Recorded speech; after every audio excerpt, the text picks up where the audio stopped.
तो नमस्कार, YouTube channel प्रकाशन में स्वागत है। और आपको बता देते हैं कि इस बार मध्य प्रदेश में अतिथि शिक्षकों की भर्ती का आदेश का इंतजार करते हुए अतिथि शिक्षकों के विषय में आकांक्षा ठाकुर की रिपोर्ट भोपाल से। उन्होंने कहा कि मध्य प्रदेश के अतिथि शिक्षकों की भर्ती शीघ्र संपन्न की जाएगी।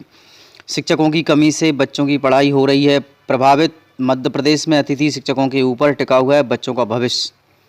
आपको बता देते हैं मध्य प्रदेश में अभी तक 15,000 शिक्षकों की ही नियुक्ति हो पाई है। बाकी मध्य प्रदेश के अतिथि शिक्षकों के ऊपर पढ़ाई का बोझ अटका हुआ है। चुनाव के चलते प्रक्रिया और आचार संहिता लगने के कारण मध्य प्रदेश के अतिथि शिक्षकों का अभी तक आदेश नहीं हुआ।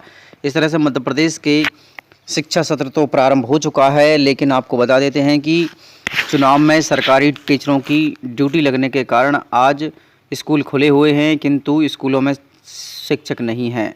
आपको बता देते हैं कि इधर ना ही अतिथि शिक्षकों की भर्ती हो पाई। इस तरह से मध्य प्रदेश में शिक्षा स्तर का खामियाजा भुगतना पड़ रहा है बच्चों के लिए। चलिए बात करेंगे हम देश विदेश की सबसे बड़ी खबर आपके साथ।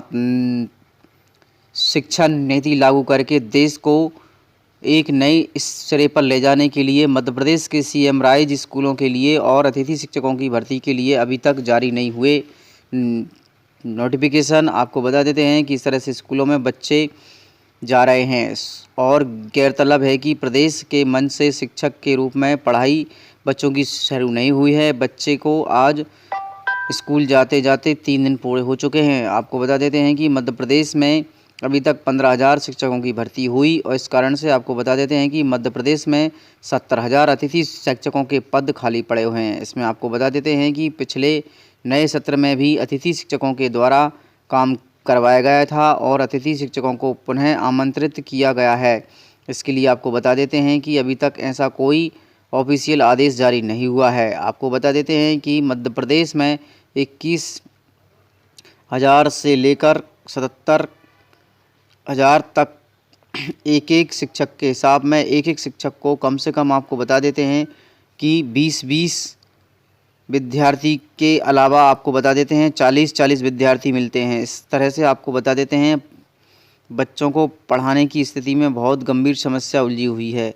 इधर आपको बता देते हैं कि अतिथि विद्वानों के पद पर निचले क्रम के अभ्यर्थियों को दी जा रही है नियुक्तियां।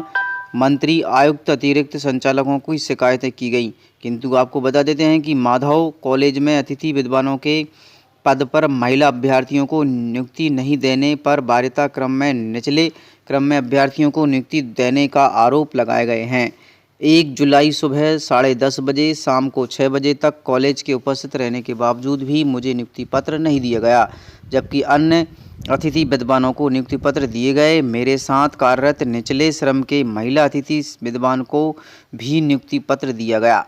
इस तरह से इसमें आपको बता देते हैं जाँच की कार्रवाई की जाएगी। डॉक्टर नागदेव के नियमों का उल्लंघन कर रहे हैं और निचले नियम क्रमों के कारण अतिथि विद्वानों के साथ भी भेदभाव किया जा रहा है। इस तरह से आपको बता देते हैं शिक्षा मंत्री, विभागीय आयुक्त, संचालक को शिकायत की गई। इस तरह से आपको बता देते हैं कि मध्य प्रदेश में सीएम राइजों में खाली पड़े हैं पदों को लेकर शिक्षा विभाग ने उठाए कई सवाल। आपको बता देते हैं टीचर बोले जब पढ़ाने वाले ही नहीं हैं तो फिर कैसे गुणवत्ता का विकास होगा। आपको बता देते हैं कि वीडियो में पूर्व बताया गया था कि सीएम राइज स्कूल शुरू हो गए हैं, बच्चे भी स्कूल आना प्रारंभ हो गए हैं, किंतु स्कूलों में पढ़ाने के लिए कोई भी शिक्षक नहीं है। प्रदेश के हर जिले में खोले गए सीएम राइज स्कूलों में समय पर पद पूर्ति न होने पर शिक्षकों ने उठाए सवाल। इनका कहना है कि जब शिक्षक ही नहीं होंगे तो आखिर कैसे बच्चे को शिक्षा में गुणवत्ता का विकास किया जाएगा। आरोप है कि अन्य सुविधाओं भी इन स्कूलों की कमी बनी हुई है। इस तरह से आपको बता देते हैं कि कई ऐसे भी स्कूल है जहां पर पहले आनन फानन में सीएम राइज की पदस्थापना कर दी गई और स्कूल शिक्षा विभाग के सत्र प्रारंभ हो चुका है, परंतु सीएम राइज स्कूलों में अभी तक 60% शिक्षकों के पद रिक्त हैं। इस तरह से आपको बता देते हैं सहयोग मिला, बड़े पैमाने पर कमी बनी हुई है। स्कूलों में अभी प्राचार्य ने जॉइनिंग भी नहीं दी है। इस तरह से आपको बता देते हैं कि अतिरिक्त व्यवस्थाओं का भी अभाव बना हुआ है। ऐसे में कैसे सीएम राइज स्कूल चल पाएंगे। इस तरह से आपको बता देते हैं कि प्रदेश के शिक्षक कांग्रेस की कार्य अध्यक्ष सतीश शर्मा ने कहा है कि प्रदेश के 9,200 सीएम राइज स्कूलों को खोले गए थे। वर्तमान में सत्र में पुराने विद्यालयों को जीर्णोद्धार कर उन्हें सुविधाएं व्यवस्था कर विद्यालयों को शुभारंभ किया गया, जिसमें शिक्षकों के प्राचार्यों की पदस्थापना भी एक परीक्षा लेकर की गई, किंतु आपको बता देते हैं कि कई शिक्षक इसमें फेल हो गए। इस कारण से मध्य प्रदेश के सीएम राइज स्कूलों का सिलसिला यूं ही चलता रहा और अभी तक सीएम राइज स्कूलों में नहीं हुए शिक्षकों की भर्ती। इस कारण बच्चे परेशान हो रहे हैं पढ़ाई के लिए। आपको बता देते हैं कि सीएम राइज स्कूलों को भी बना दिया गया मतदान केंद्र। चुनाव में लगे टीचर्स पढ़ाई के साथ साथ एडमिशन भी अटके।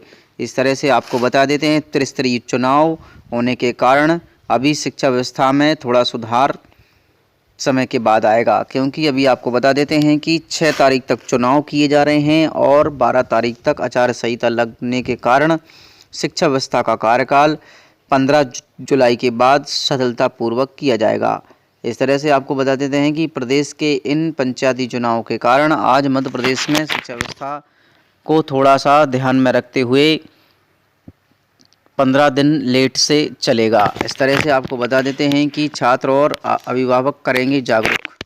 वहीं आपको बता देते हैं कि मध्य प्रदेश में ऐसी शिक्षा व्यवस्था को गुणवत्ता लाने के लिए सभी तरह से स्कूलों को और अच्छे से कार्य कराने के लिए यह बात चल रही है। अभी तक आपको बता देते हैं कि मध्य प्रदेश का अतिथि शिक्षक यही सीधी इंतज़ार में है कि मध्य प्रदेश के जल्द से जल्द नियमितीकरण करने के लिए आदेश जारी हो जाएं और अतिथि शिक्षकों के लिए जो उनके पद थे उन्हें स्थायी किए जाएं, क्योंकि मध्य प्रदेश के अतिथि शिक्षकों ने अपने 15 वर्ष पूर्ण कर लिए हैं। और इस तरह से मध्य प्रदेश में आपको बता देते हैं हाई कोर्ट के आदेश के अनुसार यदि कोई व्यक्ति किसी के यहाँ 90 दिन रेगुलर कार्य करता है तो उसे नियमित माना जाता है। किंतु आपको बता देते हैं यहाँ पर मध्य प्रदेश की सरकार में आपको बता देते हैं कि एक ही स्कूल में आप कह सकते हैं मतलब एक ही स्कूल पढ़ाने के उसमें एक एक व्यक्ति को 14 से 15 साल हो चुके हैं, किंतु आज तक अतिथि शिक्षक की पूर्ण प्रक्रिया नहीं हो पाई। इस कारण से आज हमारा मध्य प्रदेश का अतिथि शिक्षक सड़कों पर घूम रहा है और गली गलियों में भटक रहा है, काम करने के मोहताज है, फैक्ट्रियों में काम कर रहा है, ठेले पे साग सब्जी रखकर बेच रहा है, चाय बेचकर अपने बच्चों का भरण पोषण कर रहा है। इस तरह से आपको बता देते हैं कि मध्य प्रदेश के अतिथि शिक्षकों की स्थिति गंभीर बनी हुई है। इस प्रकार सरकार को कोई चिंता नहीं रहती है, सिर्फ उन्हें और सिर्फ अपनी कुर्सी का हथियाना रहता है। इस तरह से आपको यही बताना चाह रहे हैं कि मध्य प्रदेश के अतिथि शिक्षकों एक साथ एकजुट हो जाओ और मध्य प्रदेश में एक महाआंदोलन की तैयारी प्रारंभ करेंगे आचार संहिता के बाद। और इस तरह से आपको बता देते हैं कि आचार संहिता के चलते अभी तक मध्य प्रदेश के कई स्कूल खाली पड़े हैं। यहाँ तक कि आपको बता देते हैं बच्चे रोज़ स्कूल जा रहे हैं लेकिन पढ़ाने के लिए शिक्षक ही उपलब्ध नहीं है। उसी आस में मध्य प्रदेश का अतिथि शिक्षक इंतज़ार कर रहा है कि अतिथि शिक्षकों को पढ़ाने का आदेश आज नहीं कल आ जाएगा, आज नहीं कल आ जाएगा, इसी आस में लगे हुए हैं। किंतु इधर आपको बता देते हैं कि शिवराज सिंह चौहान जी अपने चुनाव स्तरीय में लगे हुए हैं और वो रोड शो यात्रा कर रहे हैं। अपने चुनावों में मुख्यमंत्री श्री शिवराज सिंह चौहान जी व्यस्त हैं और इस रिपोर्ट को लेकर आपके साथ आए हैं और हमारे साथ आकांक्षा ठाकुर भी मौजूद हैं। आइए आकांक्षा ठाकुर से इस खबर को रूबरू कराते हैं। नगर निकाय चुनाव को लेकर घमासान मचा हुआ है। सीएम शिवराज सिंह चौहान नगर निकाय चुनाव को लेकर दिन रात प्रचार में जुटे हैं। सीएम शिवराज रोजाना किसी नगर निकाय में अपना रोड शो कर रहे हैं। शनिवार को सीएम शिवराज ने भोपाल में 2 रोड शो किए। एक रोड शो सुबह हुआ तो दूसरा हैदराबाद से बीजेपी की कार्य समिति की मीटिंग से आने के बाद शाम को फिर से रोड शो किया।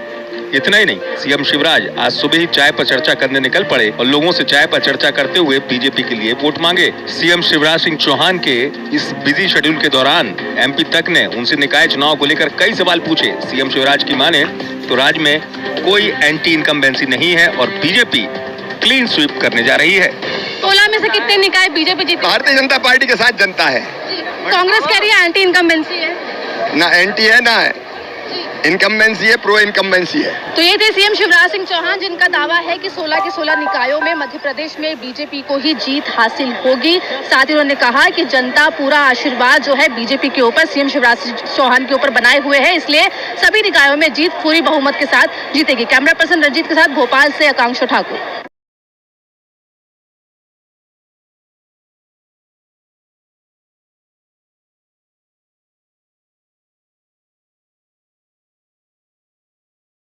Thanks for watching. Like and comments and subscribe.